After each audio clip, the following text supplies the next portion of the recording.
Right, our last bit of news, and then, as a bit of a rarity, we're going to actually have a little game at the end of this episode as well. But before we get to the game, AJ Lee, crazy fan. So, recently a fan, and this is a different fan, had covertly filmed CM Punk and AJ Lee going into their hotel and basically telling people what their hotel was, and also, showing them getting food, and then he posted it for reasons unknown, I don't know. But that was like one thing, but then something, far more insidious was this fan, I guess. Put it this way, he's got Chris Benoit tattoos on him. Really? And Oh my like God. hashtags of Chris Benoit is innocent and that kind of nonsense. So, just like absolute mutant of a weirdo. Anyway, this delusional nutbag who's absolutely obsessed with AJ Lee, you should see his timeline. It had 20 pages of AJ Lee photos and whatnot from one day. That's all it was. So, I mean, like, dangerous, basically. Dangerous level of obsession. He went to a convention in New York. AJ Lee was there. He got a photo with AJ Lee. That all went absolutely fine.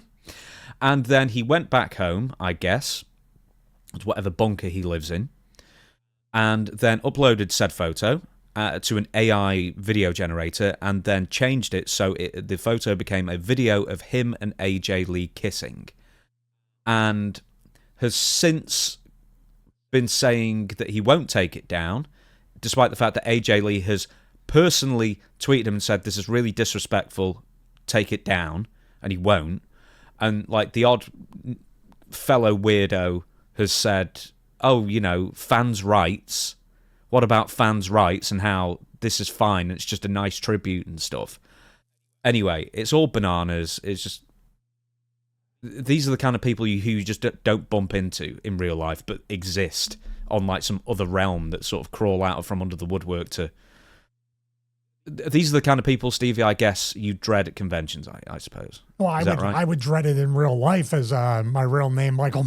Anybody would dread that kind of obsession to the point of being very unhealthy and then hourly putting all that stuff up. If you put up a picture, now, however many posts or whatever in one day, that's disturbing enough. And then creating AI of that type of thing can be and then doubling and tripling down. And then you had shown people responding and saying, like you said, fans' rights, let the guy have to pay tribute to her or do whatever. This is where, it's scary enough for a guy with an obsessed fan or anything like that. But for a girl that barely weighs 100 pounds, that basically now she's going to have to hold her breath, or maybe not, maybe it traumatized her enough to say, and ruin it for the good fans out there to say, I'm not doing any more signings or conventions, at least for a while, because God knows what they're going to do. Now, this might also put in some sort of rules or maybe legislation, go that far, who knows, to say when you're dealing with a public figure or anybody in general, you take a picture, you can't do that. Maybe the conventions will do that, or the vendors, you know what I mean? You say by agreeing to take this picture, coming to the convention, that you will not use this for any kind of AI type of situations of kissing or sexual content or nature or something like that. I don't know. It's a slippery slope no matter what.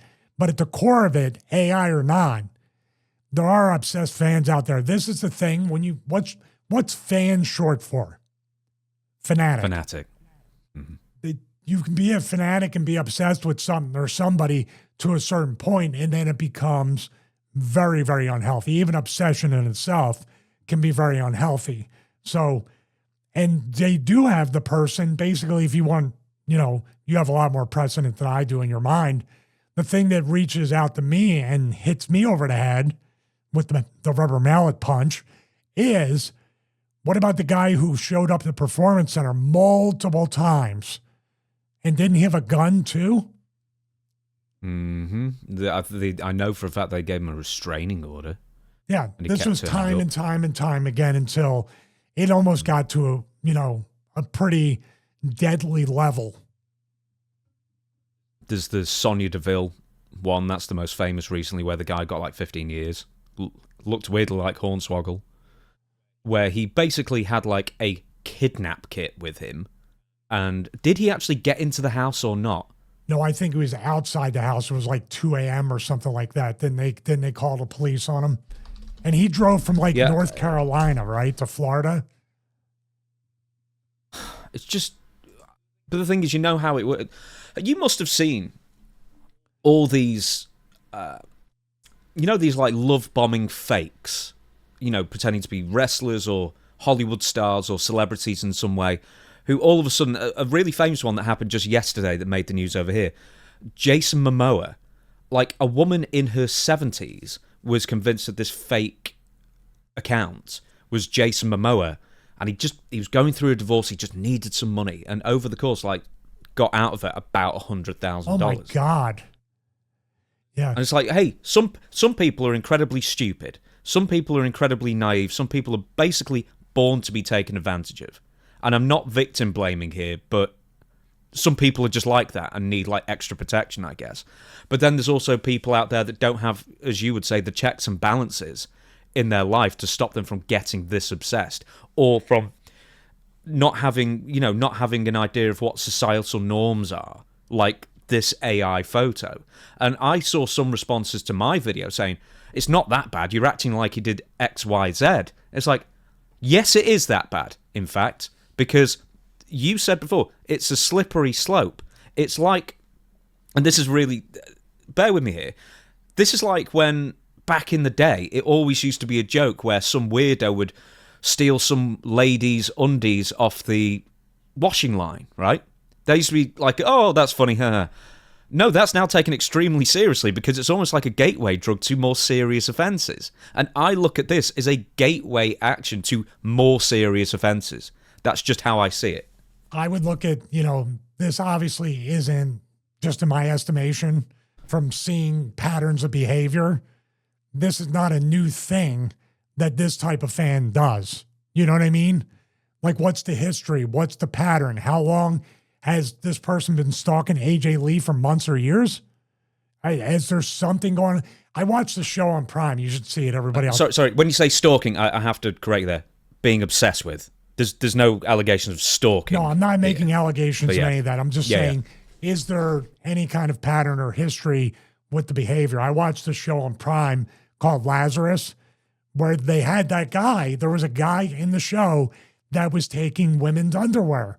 And they were like, he was like, that's all I was guilty of. Well, he turned out to be a murderer too. So there you have it. You know what I mean? Just very much, no, we're not saying any of that, but AJ Lee has her head on a swivel.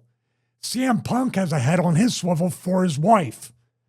Because who's to say now every time she does a signing, public appearance, goes to the gym, goes to the hotel, now we got to look, or we got to get her security, which I really think we have Rhea Ripley. We have other people, other women, especially Liv Morgan, that have basically been in uncomfortable situations with fans.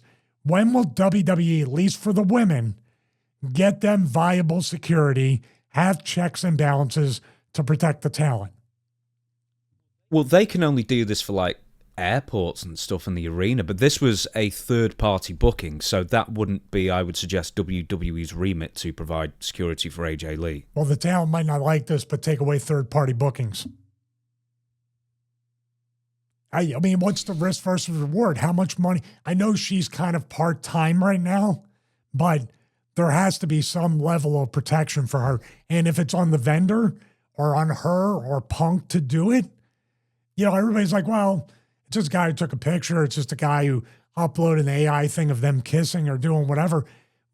You kind of got to lean on the side of being cautious and wary and being proactive with any of that. There was, forget the show. I was like My Sister Sam or something like that. Some sitcom star. This guy was super obsessed with her for years and years and years, and ended up, you know what, in the end. And she's no longer with us. Yeah.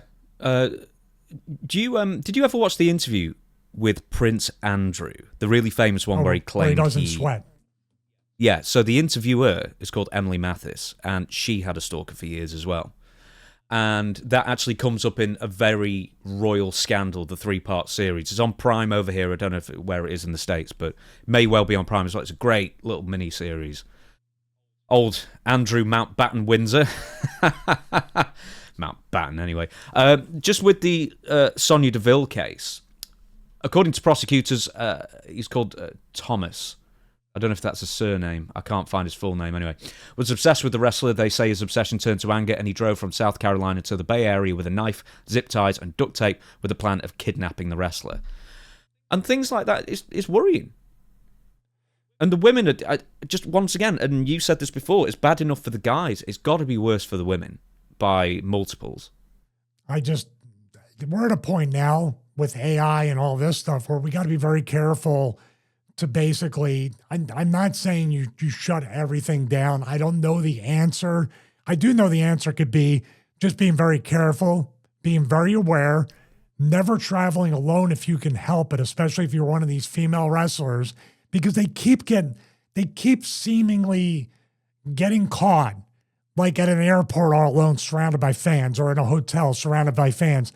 That's on WWE. And those times that it happened to Rhea and Liv was on WWE time, was in a public space where you need to employ somebody, or even if it's just the locker room, policing itself and protecting fellow members of the locker room.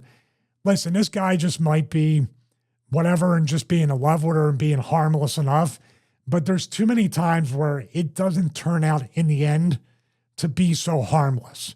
I never, outside of my obsession with the production equipment here and everything, I've never seen harmless obsession in that way, in that category. Have you? It never turns out well. Hey, whatever you and the equipment and the AI do on your own time is your own business, buddy. Oh, we're writing Raw and SmackDown, pal. Yeah, man.